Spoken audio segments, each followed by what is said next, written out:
nombre es Aníbal López. Nací en Río Piedras, Puerto Rico. Tengo dos hermanos, una hermana. Me crié en Puerto Rico. Vengo de una familia muy pobre, de pocos recursos. Mi papá sí trabajaba en carpintería y mi mamá pues siempre se dedicaba a cuidarnos a nosotros. Cuando Aníbal tenía unos 11 años de edad, su papá decidió mudarse con toda su familia a la ciudad de Nueva York, buscando un mejor futuro. Allí se radicaron en el Bronx, un área conocida por una alta población puertorriqueña. Start spreading the news. I'm leaving today. Ahora enfrentaban nuevos retos, un clima más frío, una cultura que no conocían y un idioma que no hablaban. Los primeros años en la Gran Manzana no fueron fáciles. Los padres de Aníbal no hablaban el inglés y se les hacía difícil encontrar buenos trabajos. La crisis económica los llevó a una situación inestable, mudándose continuamente de un lugar a otro, hasta que un día ocurrió lo inesperado. Cuando salimos un domingo de paseo, cuando regresamos por la noche, en un invierno bien frío, pues al llegar a la vivienda que teníamos, pues encontramos todas las cosas, las pocas cosas que teníamos estaban puestas en la acera. A pesar de las dificultades, los padres de Aníbal no se desanimaron.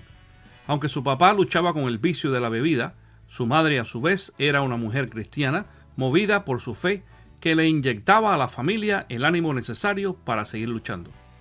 Luego de ahí pues nos mudamos, mi papá siguió buscando, consiguió otro sitio donde mudarnos, y así íbamos de un sitio a otro, hasta que llegamos a un término, ¿verdad?, que mi papá pues tuvo que, y mi mamá, asistir a que el gobierno nos ayudara con asistencia pública, ¿verdad?, lo que se le llama el welfare.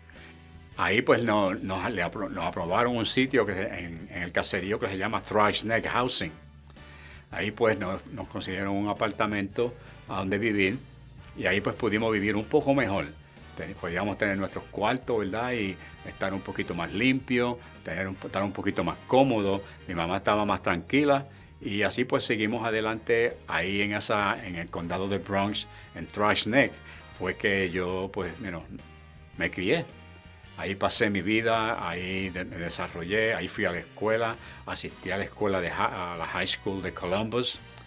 Ahí también, pues, yo siempre tenía interés en los ejercicios, me fascinaban la gente de fuerza, miraba los libros de Tarzán y de Hércules y veía películas así. Así pues seguí adelante. Haciendo los ejercicios, yendo a la escuela. Después de la escuela, pues me gustaba trabajar en una tienda, así ayudando, limpiando, y así siempre buscaba hacer algo para mantenerme ocupado. Y al mismo tiempo, pues seguía haciendo los ejercicios. Tenía un banco que fue hecho de madera, lo tenía en el cuarto mío, y así pues tenía unas pesas ahí, con eso hacía ejercicio. Luego abrieron un centro de ejercicio en el mismo caserío. Y ahí pues comencé a ir ahí pues había gente que donaban su tiempo para que nosotros fuéramos. Y era una manera de mantenernos fuera de la calle. Durante los años que Aníbal asistió a la escuela secundaria, comenzó a sentir el deseo de enrolarse en el ejército militar de los Estados Unidos. Después de inscribirse y al ver que no lo llamaban, se voluntarizó a ir por su propia cuenta. Fue allí donde descubrió su fascinación con el batallón de paracaidistas, a lo cual se dedicó durante sus años en el ejército. El tiempo en el ejército se me hizo muy fácil. Luego entré a ser paracaidista y fui a Fort Campbell, Kentucky, donde estaba la 101st Airborne. Ahí ingresé con ellos, me gradué de paracaidista, seguía brincando. Me encantaba eso de brincar de los aviones. Y siempre pues el Señor estaba pendiente a mí en todo esto que yo pasaba, aunque yo no me daba cuenta, ¿no? Ni pensaba en eso yo, de que el Señor era el que estaba velando por mi vida siempre. Así una vez iba de paseo para New York, que tenía pase por 2 semanas, y decidimos manejar con otro amigo mío, otro soldado, que era de Brooklyn, y decidimos manejar para New York, y nos emprendimos viaje, y cuando... Y bueno, yo estaba sentado en el lado del pasajero y para ese tiempo, pues eso de amarrarse, nada de eso, pues no se usaba. Él estaba manejando, íbamos pasando por las montañas de Tennessee y de momento pues comenzó a llover un poco y de momento el carro dio una vuelta entera en el medio de la calle y al dar esa vuelta el carro se fue por una montaña para abajo y el carro iba dando vueltas. Y cuando eso estaba pasando, pues yo siempre me recordaba de Dios cuando estaba en peligro nada más, como cuando iba a brincar de un avión y después se me olvidaba. Así cuando iba por ahí yo dije, ok, hasta aquí llegué yo, aquí nos vamos a matar nosotros. El carro siguió dando vueltas, bajando por esa montaña hacia abajo, y el carro pasó por el medio de dos postes de luz que estaban a la parte abajo de esas montañas. Ahí también había un río, y cuando el carro vino a parar, pues que el carro quedó de lado y quedó dentro de la orilla del río. No estaba hondo, pero sí se estaba subiendo el agua adentro. Ahí pues no podía creer que yo había sobrevivido ese accidente. De momento pues tratando de quitar los asientos de encima de nosotros, alguien abrió la puerta del carro, y al abrir la puerta era un patrullero que bajó abajo y corrió y me tiró la mano y me alzó, me levantó, ¿verdad? Y me paró, y ahí pues yo estoy mirando alrededor así, y cuando miro para el frente mío, ahí estaba uno de los postes de la luz por donde pasó el medio del carro, y para mi curiosidad, ¿verdad? Y mi sorpresa, había un rótulo en ese poste puesto ahí. Alguien puso ese rótulo ahí, no sé quién lo pondría, porque por ahí por ahí cerca no vivía gente ni caminaba gente. Y cuando miro el rótulo, era como de un 10x10 o algo así, en blanco con letras negras, y el rótulo decía Jesús salva. Decía en inglés Jesus saves. Y dije, wow, qué interesante eso. Entonces el patrullero me dice, oye, yo no sé cómo ustedes se han salvado de este accidente, los que se van por aquí no sobreviven esto. Entonces yo le respondí a él, le dije, ¿usted ve lo que dice ese sign? ¿Qué dice ahí? Entonces él lo leyó y me dice, ¿tú sabes qué? Ese ha sido el único que los ha salvado a ustedes. Después de un tiempo, Aníbal se graduó del ejército con honores y regresó al Bronx, donde se incorporó a su vida regular como civil. Continuó haciendo sus ejercicios y a la edad de 25 años contrajo matrimonio con su primera esposa, Lily, con quien tuvo 2 niñas. Pero al mismo tiempo seguía las competencias, comencé a viajar. Enseguida que empecé las competencias, pues el primer título que gané fue el título de Mr. New York, y eso para mí fue una cosa grande. Yo decía que el día que yo ganara eso no me importaba si no ganaba ningún otro título. Por mi mente nunca pasó de que yo iba a ser famoso porque estaba haciendo ejercicio, porque competía. Lo hacía porque me gustaba y me desarrollaba, y me gustaba tener los músculos grandes y todas esas cosas. Pero nunca pensé que esto me iba a hacer famoso a mí. Seguí las competencias, seguí ganando todos los títulos del estado. Empecé a viajar, así luego comencé a competir como profesional, y ahí fue que en el 1978 pude ganar el título de WBBG Pro Mr. America. WBBG es una organización que corría ese título todos los años, ¿verdad? Y yo pues tuve la oportunidad, que es el año que yo gané, esa competencia la hicieron en el Lincoln Center, en la ciudad de Nueva York. Y eso fue una gran experiencia para mi vida. De ahí en adelante el fisiculturismo tomó control de mi vida. De ahí en adelante yo comencé a viajar. Ahí, porque gané ese título, me mandaron a competir a la competencia de Mr. Universo en Londres. Y eso para mí fue una cosa bien grande. Al llegar allí, yo nunca había salido de los Estados Unidos, y al llegar allí me recibieron muy bien. La noche que posé, eso fue una fiesta, esa gente me recibieron muy grande, y yo estaba muy emocionado con eso. No gané el título de todo, pero sí llegué a ser tercero de la división mía, y para mí estaba bien. Yo había ganado el título de Mr. América, que era muy grande para mí. La fama de Aníbal comenzó a crecer de tal forma que participaba en programas de radio y televisión. Su rostro y la imagen de su cuerpo musculoso ahora aparecían en las portadas de las revistas más importantes del país. Sin embargo, la fama tiene su precio. La fama puede ser buena, la fama puede ser mala. Para mí fue buena y fue mala, porque todas esas cosas me llevó a un momento que perdí mi primera familia. Llegué a un término que yo tomaba ventaja de toda esta publicidad, tomaba ventaja de diferentes maneras. Luego mi papá murió, luego a mi mamá morir también, ¿verdad? Pues me sentí muy culpable y muy mal, porque también yo sé que mi mamá sufría por mí. mis acciones las hacían sufrir a ella también. Y eso es lo que las madres hacen, ¿entiendes? Cuando ven que los hijos no van bien y no están siguiendo las enseñanzas que ella nos daba, ¿verdad? Ella todos los sábados desde pequeño, ella nos reunía y nos enseñaba cosas de la Biblia y que hacía un culto en la casa de ella con nosotros.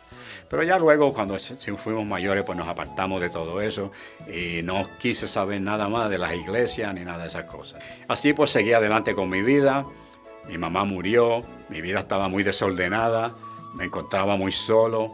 Solo tenía mis trofeos y mis medallas y todas esas cosas. Para donde quiera que me mudaba, pues todo eso iba conmigo. Durante ese tiempo, Aníbal conoció a otra joven de nombre Maribel, con quien más tarde se casó y continúa siendo su esposa en la actualidad. Mi relación con Maribel, ¿verdad? Pues siguió más fuerte y yo reconocía que yo tenía que hacer un cambio en mi vida y hacer algo para yo enderezar la vida desordenada que llevaba. Y tomé esta oportunidad cuando me retirara, de salir de New York. Con esta incertidumbre y el deseo firme de hacer un cambio radical en su vida, Aníbal tomó la decisión de abandonar la ciudad de Nueva York. En esos días un amigo le habló de un pequeño pueblo en el centro del estado de la Florida llamado Deltona. Aníbal y su familia visitaron dicha ciudad y quedaron cautivados por la belleza de su paisaje y su clima tropical. De momento viajaba por el frente de este edificio, el edificio de una iglesia, y ahí pues siempre que viajaba por ahí yo le decía a Maribel, le decía, mira, si algún día yo decido ir a una iglesia, esa es la iglesia que yo voy a venir. Y así siempre le decía lo mismo, cada rato que pasábamos por ahí, ni yo no conocía a nadie ahí. Un día pues, buscando entre mis libros, encontré la Biblia de mi mamá y un himnario que ella había dejado, y yo pues me quedé con él. La saqué y empecé a ver que mi mamá tenía muchas notas ahí, cosas escritas. Y en la mañana pues me ponía a mirarla así de momento y me di cuenta que me recordaba los signos que ella nos enseñaba y cuando íbamos a la iglesia como muchachos, ¿verdad? Y así comencé a decírselas a Maribel. Y ella me decía, ¿y cómo tú sabes todas esas cosas? Y digo, bueno, porque así fue que yo me crié. Mi mamá pues fue creyente toda su vida y nos crió en eso, pero yo decidí no seguirlo. Bueno, así pues, una mañana, después de una fiesta, un domingo, fuimos a una fiesta un sábado por la noche y llegamos tarde, nos levantamos en la mañana y yo al despertar le dije a ella, ¿por qué no vamos a la iglesia aquella que yo siempre te estoy diciendo que yo quería ir? Y ella me dijo, pues vamos. Digo, bueno, le dije, no, hay que llamar porque las iglesias siempre tienen un repertorio de las horas y un tiempo para empezar y todo. Y digo, ok, buscamos en la guía telefónica y ahí pues conseguí el número del teléfono, llamé y por casualidad el que contestó el teléfono fue el pastor de esa iglesia, que entonces era el pastor Julián Rodríguez. La cosa fue que me dio el horario y él me dijo, normalmente yo no cojo el teléfono a esta hora porque ya me estoy preparando para ir a dar el mensaje. Pero sentí que lo debía de coger. Me preguntó que si iba a ir y dije, oh sí, la semana que viene pues entonces vamos, porque ya era un poco tarde. Así lo hice. El domingo siguiente nos arreglamos y fuimos a la iglesia y nos sentamos allí y él preguntó que si la persona que había llamado la semana pasada estaba ahí. Y yo alcé la mano y dije, sí, yo soy y estoy aquí con mi familia y mis 2 hijos. Y nos dieron la bienvenida y estaba todo muy, muy bien. Bueno, salimos y me sentí bien de haber ido y así pues empezamos a ir de vez en cuando, los domingos íbamos. Y lo que estaba buscando era de que mis hijos también pues pudieran tener un entendimiento de Dios como mi mamá me lo había dado a mí, porque eso me había venido bien, aunque yo no le servía a él, me había venido muy bien, ¿entiendes? Ahí yo me estoy dando cuenta que mis deseos de ir a la iglesia empezaron a empezar. Así comencé. Y comencé a establecer una relación muy, muy íntima con el pastor Julián. Él se sintió igual conmigo y empezó a enseñarme y yo le hacía preguntas a él y a veces le hacía unas preguntas bien tontas, ¿entiendes? Pero para él no eran. Él, con su paciencia, siempre me contestaba mis preguntas y me enseñaba cómo hacer esto, cómo tener una relación con el Señor. Yo le decía, ¿y cómo es eso? ¿Cómo se hace eso y hacer esto? Un día, después de estar yendo cierto tiempo, hicieron un llamado, él hizo un llamado y en ese llamado Maribel y yo alzamos las manos. Y ahí de ese momento en adelante mi vida comenzó a cambiar y yo no me daba cuenta que el Señor me estaba guiando a mí. Ahí fue que yo empecé a entender todo lo que había pasado en mi pasado, cómo yo llegué aquí, por qué yo estoy en esa iglesia. ¿Entiendes? Y así pues, mi vida comenzó a cambiar, seguí yendo a la iglesia, él y yo desarrollamos una relación bien íntima y él me ayudó mucho a mí en el caminar con el Señor. Ya pues, hace un año de este día que estoy hablando, que él partió con el Señor, ¿verdad? Pero durante ese trayecto sucedían muchas cosas en mi vida, de cambios, ¿verdad? Tuve que las amistades, perdí familia, perdí a gente que me buscaban siempre a mí, mi dinero se puso un poco escaso y así por el estilo tuve que ir cambiando muchas cosas. El cuarto que yo tenía para mis trofeos, ahí era que yo pues estudiaba la Biblia, ahí era que yo oraba. Y un día, mientras oraba, pues tuve esta experiencia, porque yo siempre le pedía al Señor que yo quería que me enseñara a mí a cómo hablarle a la gente, de poder hablar del Señor y que la gente pueda entender la importancia de tener una relación con Dios. Mientras estaba orando ahí un día, estaba bien emocionado y estaba hincado, y cuando abro mis ojos me encuentro hincado al frente de mis trofeos. De momento viene este pensamiento y dice: si tú quieres que yo haga contigo lo que tú me estás pidiendo, de que te use, te quiero decir que tus trofeos son tu Dios todavía. Esto a mí pues me estuvo un poco raro, porque mis trofeos y mis medallas y mis placas, todo eso era muy especial para mí. Pues tuve una conversación con el Señor ahí y le dije: pero ¿por qué mis trofeos? Si esto es todo lo que, esto significa todo lo que yo he hecho en todos mis años. Todo lo que yo he ganado, he adquirido, me ha venido por estos trofeos y estos títulos que yo he ganado. Entonces vuelve otra vez la mente y me dice: yo no comparto mi poder. Tus trofeos todavía son tu Dios. Si tú quieres que yo haga contigo lo que tú me estás pidiendo, tiene que salir de tus trofeos. Esta era una decisión bien difícil para mí, porque yo tuve una conversación con él y se lo dije. Dije: yo he hecho todo lo que hasta ahora ha cambiado mi vida. Lo he hecho todo. Ahora tú quieres mis trofeos también. Así tuve la conversación con él, yo solo ahí con él. Fue como un desafío. Bueno, ten cuidado cuando desafía al Señor. Ten cuidado con lo que le pide, porque no todas las veces la contesta es como uno quiere. Lo menos que pensaba por mi mente era que él me iba a pedir a mí que tenía que salir mis trofeos. Déjeme decirle, una vez que yo hice esa decisión, salí de todos mis trofeos yo los llevaba al dumpster de la iglesia, la primera iglesia bautista. Ahí mismito terminó todo eso. Desde el momento que yo hice esa acción y todo salió de mi casa, la vida mía espiritual cambió. Estos cambios radicales trajeron bendición sobre Aníbal y su familia. Después de varios años, el pastor que tanto ayudó a Aníbal pasó a la presencia del Señor. Y entonces llegó a la iglesia el pastor Rubén Ortiz, con quien ha desarrollado una relación muy estrecha. Todo este testimonio para mi propia vida ha sido de gran bendición. En los últimos años, en que he estado luchando con un poco de obesidad, un poco de gordura también en mi propio cuerpo, no había encontrado nunca un buen sistema en el cual yo pudiera emplear mi energía para poder salir adelante. Sin embargo, un día, como bien lo dijo Aníbal, llegó a nuestra iglesia. Nos conocimos y enseguida comenzamos a compartir. Conocí su testimonio, la vida a través de lo que sucedió en él desde joven y todos los caminos que lo trajeron hasta Deltona impactaron mi vida. Su testimonio acerca de sus trofeos, acerca de todo lo que ha significado el fisicoculturismo para él, también me hizo pensar de que yo poder hacer algo con la situación de mi peso y poder estar mejor físicamente. Sobre todo, poder llegar a tener una salud, que mi salud no era totalmente integral.